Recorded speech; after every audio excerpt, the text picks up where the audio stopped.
নমস্কাৰ, স্বাগতম জনাইছোঁ নিৰ্মল ব্লগ ইউটিউব চেনেললৈ। আজি আমি আহিছোঁ আমাৰ অসমৰ কিনাৰতে লাগি থকা অৰুণাচল প্ৰদেশ। তো ইয়াত পাহাৰ আছে, অৰুণাচল প্ৰদেশত যিহেতু পাহাৰ আছে বুলি চবে জানে। ব'লকচোন চাওঁ কি কিনো আছে, কেনেধৰণৰ হৈ আছে পাহাৰবোৰ। আমি আহি পাই গ'লোহি সেইফালে অৰুণাচললৈ যোৱা এইটো ৰাস্তা হয়। ইয়াত ইমানেই বতাহ মাৰিছে মানে আমিতো বাইকতে গৈছোঁ, সেইটো কাৰণে একো আপোনালোকে শুনি নাপায়। সেইটো কাৰণে এক্সট্ৰাকৈ মই অডিঅ' কৰিব লগা হৈ গৈছে। তো ইমানেই বতাহ মাৰিছে মানে কি ক'ম আৰু, আপুনি চোলাটো দেখিলে গম পাব মোৰ কিমান বতাহ মাৰিছে। গৈ আছোঁ আমি লাহে লাহে বাইকত। এইফালে কাষে কাষে বন গছ গছনি আছে, পাহাৰটো গছ গছনি থাকিবই আৰু। চাওক এইফালে চাওক কিমান ডাঙৰ ডাঙৰ শিল, এইফালে কাটি কাটি আলি বনাইছে। গাড়ী আহিছে, কিমান ডাঙৰ ডাঙৰ এইটো ইয়াত শিল। শিলৰ কাষে কাষে এইটো আলি আছে। ইয়াত যদি ভূমিকম্প হয় কেনেবাকৈ, সেইটো কাৰণে অৰুণাচলত ৰাস্তা বন্ধ কৰি দিয়ে। ভূমিকম্প হ'লে মানে এই পাহাৰবোৰ খহি যোৱা চান্স থাকে, সেইটো কাৰণে তো পাহাৰবোৰ ফাট মেলি থাকেতো, সেইটো কাৰণে পাহাৰবোৰ এই ৰাস্তাবোৰ বন্ধ কৰি দিয়ে। পাহাৰৰ ওপৰৰ পৰা এইফালে কানুবাৰী চহৰখন চাওক না, কিমান তলত আছে চাওক, আপুনি অনুমান কৰক।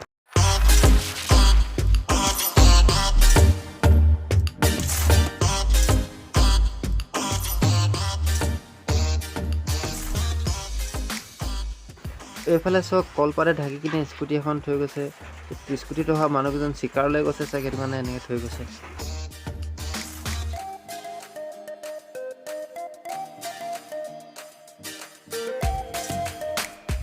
আমি আহি পাই গ'লোহি কানুবাৰী অলপ আগৰত।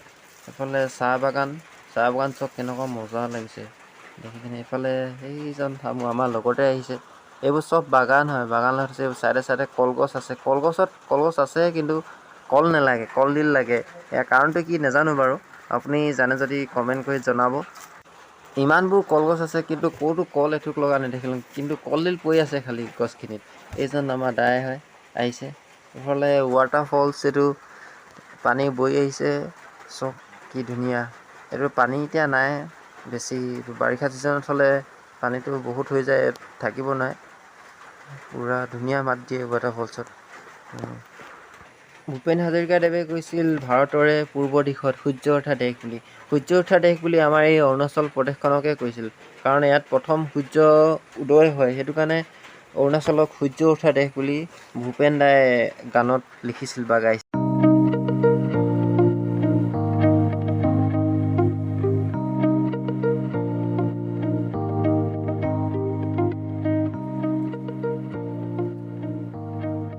এই অৰুণাচল প্ৰদেশখনৰ পূবে ম্যানমাৰ, পশ্চিমে ভূটান আৰু উত্তৰে চীন, তাৰপিছত তাৰ তলতে দক্ষিণে আমাৰ অসমখন আছে।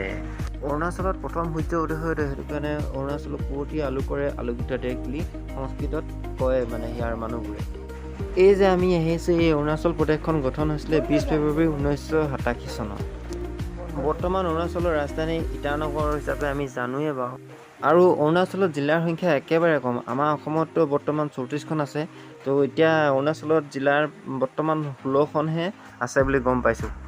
মাটিকালিৰ ক্ষেত্ৰত অৰুণাচল প্ৰদেশৰ বৰ্তমান মাটিকালি 83,743 বৰ্গ কিলোমিটাৰ।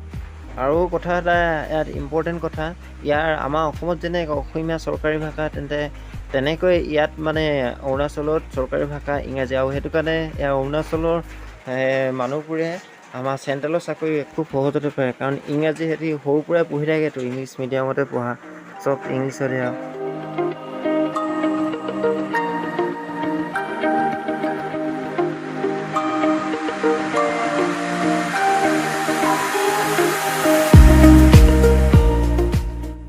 ইয়াত শিলগুটি গোটাই থৈছে, কিবা ঘৰ চৰ বনাব চাগে। পাহাৰটো অলপ খান্দি থৈছে। আমাৰ অসমত মহিলাসকলে যিদৰে মেখেলা চাদৰ পৰিধান কৰে, কিন্তু অৰুণাচলত তেনেকৈ মেখেলা চাদৰৰ পৰিৱৰ্তে লং পেণ্ট বা জিন্স, তেনেকুৱা চাৰ্ট, স্পৰ্টিং সেনেকুৱাই পিন্ধে। এয়া হাই কৈছে, হাই। গাড়ী চাড়ীবোৰ ছেফটিৰ কাৰণে চাইডে চাইডে এনেকৈ পকা কৰি দিছে, যাতে গাড়ীবোৰ স্পীড আহিলে মানে সিফালে বাগৰি নাযায়।